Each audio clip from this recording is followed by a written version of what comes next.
Welcome to NRK rights. నా రాజ్యాంగం safe ఎందుకంటున్నారంటే ఈ మాట, ఇటీవల కాలంలో సార్వత్రిక ఎన్నికలు జరిగాయి.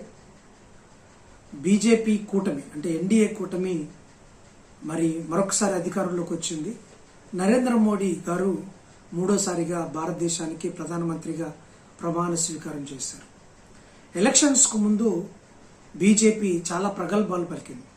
400 సీట్లు మేము సాధిస్తాం, ఒంటరిగానే రాజ్యాంగాన్ని మారుస్తాం, రాజ్యాంగంలోని లౌకికత్వం అనే పదాన్ని తీసివేస్తాం, సెక్యులర్గా ఈ దేశం ఉండదు, మతతత్వ దేశంగా మారుస్తాం, రాజ్యాంగాన్ని సమూలంగా మారుస్తాం, ముస్లిం రిజర్వేషన్స్ను ఎత్తేస్తాం, తీసివేస్తాం, ముస్లిం మైనారిటీలుకి మరొకసారి ఇబ్బందులకు గురి చేసేలా చట్టాలు తీసుకొస్తాం అన్నట్టుగా ప్రగల్భాలు పలికారు. చాలా హెచ్చు మాటలు మాట్లాడారు.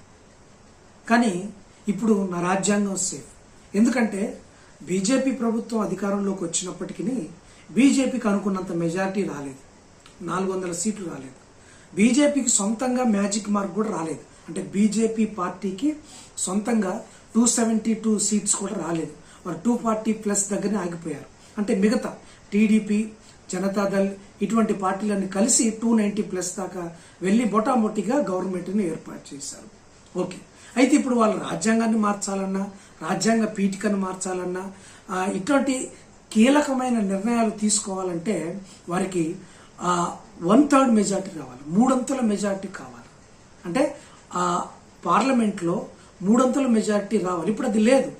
ఇప్పుడు ఇండియా కూటమి కూడా గణనీయమైన సీట్లు సాధించింది. దాదాపు మ్యాజిక్ మార్క్ దగ్గరకు వాళ్ళు వచ్చారు, కొంచెం తగ్గిపోయారు.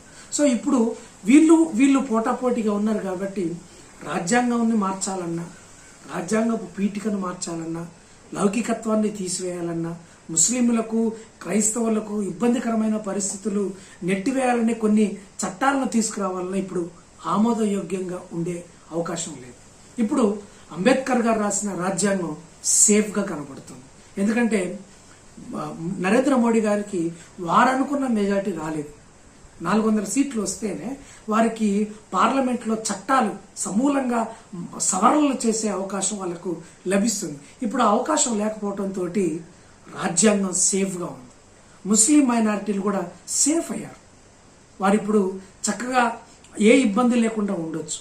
వాళ్ళకి వ్యతిరేకమైన చట్టాలు చేయడానికి కూడా ఇప్పుడు అవకాశం లేకుండా పోయింది. ఎందుకంటే ఇండియా కూటమి గణనీయమైన సీట్లు సాధించింది. కాబట్టి మిగతా యూపీ లాంటి రాష్ట్రాల్లో కూడా బీజేపీకి సీట్లు తగ్గాయి. కాబట్టి ఇప్పుడు ఆ సాహసం బీజేపీ చేయకపోవచ్చు.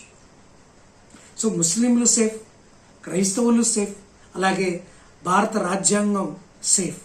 సో కాబట్టి ఇప్పుడు మనం ఇబ్బంది పడాల్సిన అవసరం లేదు. కాకపోతే నరేంద్ర మోడీ గారు ఇప్పటికైనా తెలుసుకొని వివాదాస్పద అంశాలకు జోలికి వెళ్లకుండా అభివృద్ధి, సంక్షేమం ఇటువంటి వాటిపైన దృష్టి పెడితే కనుక బాగుంటుంది. అలాగే ఇటువంటి చట్టాలు అంటే హిందూ మతానికి సంబంధించిన చట్టాలు కానీ, రాజ్యాంగానికి వ్యతిరేకమైన చట్టాలు కానీ, ముస్లింలకు, మైనారిటీ క్రైస్తవులకు వ్యతిరేకమైన చట్టాలు కానీ తేకుండా ఉంటే మంచిది. మరొకసారి మీకు ఇబ్బంది కలగకుండా ఉంటుంది. సో ఇలాంటి ఆలోచన చేయబట్టే మీరు చాలా దిగజారిపోయారు. 400 సీట్లు అనుకున్నారు, 240 సీట్స్ ఆగిపోయారు. ఇలాగే చేస్తే వచ్చేసారి కూడా మీ గవర్నమెంట్ మీరు ఓడిపోయే ప్రమాదం ఉంటుంది. కాబట్టి ఇకనైనా మీరు జాగ్రత్తగా మీ పరిపాలన కొనసాగించండి. ముస్లింలు కానీ, మైనారిటీలు కానీ ఏ ఇబ్బందులు పడాల్సిన అవసరం లేదు. ఇంకా ఎవరో ఏదో చేస్తారని ఆ ఇబ్బంది పడాల్సిన అవసరం లేదు. కాబట్టి రాజ్యాంగం మనల్ని రక్షిస్తుంది. రాజ్యాంగం నిలిచి ఉన్నంత వరకు రాజ్యాంగానికి లోబడిన ప్రతి ప్రజను, ప్రతి తెగను, ప్రతి రాష్ట్రాన్ని, ప్రతి కులాన్ని, ప్రతి మతాన్ని రాజ్యాంగమే పరిరక్షిస్తుంది. అటువంటి రాజ్యాంగం కింద ఉన్న మనం ఏ ఇబ్బంది పడాల్సిన అవసరం లేదు. Thanks for watching. God bless you.